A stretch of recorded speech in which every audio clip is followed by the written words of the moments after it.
Greetings, I'm Albert Fujii, and this is my proposed discourse analysis of Italian art restitution. The central puzzle for my research is the use of gray solutions by Italy.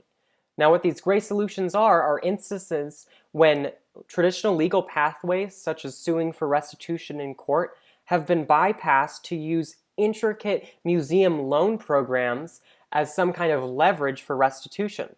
That's what's pictured here on the right.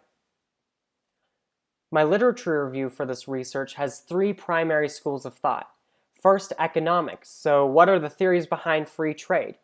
Since the illicit trade market is a market, and it's economic. Second, social schools of thought. What are the theories behind identity politics associated with artifacts? What are the theories about colonialism, power? Pictured here on the right, how is it that an ancient Egyptian obelisk is in a modern country? And finally, what are the legal schools of thought? The legal theories behind UN conventions, the domestic laws that must be ratified for these conventions to work. What are the theories behind the bilateral agreements, since bilateral agreements are central to effective art restitution efforts? As such, my research question is, in terms of artifact restitution, how have international actors, such as museums and government task forces, constructed meanings about ownership through discourses that separate ancient and contemporary Italy, as well as discourses that acknowledge holes in provenance? So, for example, here are some discourses by task forces on Twitter. On the left, you see the Italian Carabinieri, who have tweeted about a successful restitution effort. On the right, you see the United States FBI about their tweets. This is a good time for me to talk about Ivor Newman's cultural competence, which he defines as an in-depth general knowledge of a certain context that it can include language or familiarity with cultural nuances. So in terms of language, here it's important for me as a researcher to note that I don't know Italian. I have to use translation algorithms like the one I used here in order to read these discourses. When it comes to familiarity with cultural nuances, well, I need to note that I've worked at the Seattle Art Museum for years. I understand and I'm familiar with museums and the lack of provenance and the research behind filling those gaps.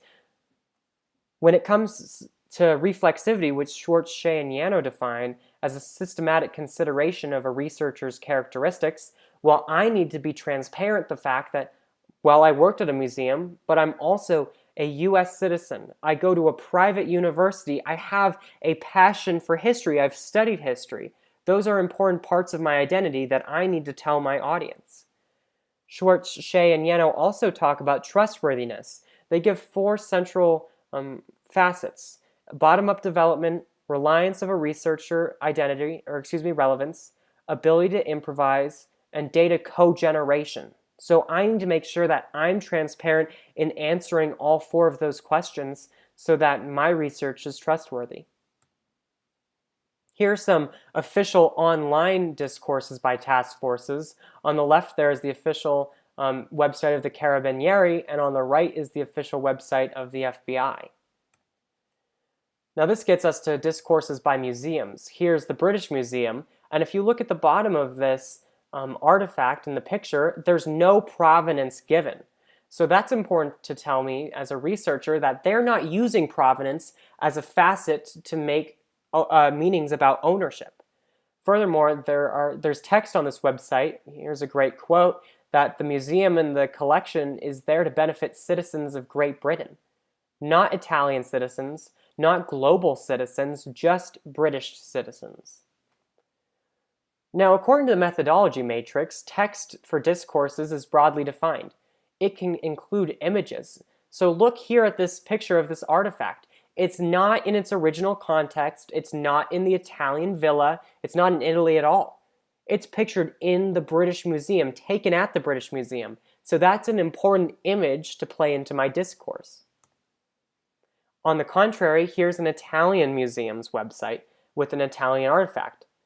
There's that provenance at the bottom of the description with an inventory number, date, and how it was acquired. It also, in the description there, says that this artifact is a symbol of the city. So it's not making a divide between ancient and contemporary Italy. There's some kind of shared meaning behind the identity of being Italian, an identity rooted in this artifact and the ownership of this artifact. So are these discourses speaking to one another? Well, that's the broad definition that Schwartz-Shea and Yano give for what intertextuality is. And here is a great example of an Italian archaeologist working for an Italian museum who has just retweeted a tweet by the Italian task force that has been working with Amsterdam. So there's a great form of interaction between museums and task forces on the international level. Here's some more. On the left there is a request by the Italian museums to the US government. There's that interaction between museums and official governments. Here's a UN press release that's calling for a UNESCO task force led by Italy that will include museums and the domestic task forces. So in the future, what I want to do is I want to increase my exposure, which is a definition and a term used by Schwartz-Shea and Yano. One way is that I want to conduct interviews to interview high-level officials at museums. How are they making meanings? As well as staying engaged with literature and current events, since new bilateral agreements are being signed every single year. Trade-offs for my research, well, it seems that there are more benefits than trade-offs, since discourse has been a great methodology for me to fill the gaps in literature, since museums aren't required to submit their acquisition data. In reflection, it's been amazing to watch my research change over all three methodologies and how it's finally ended here with interpretivist research. That's all for now, and I'll see you in class.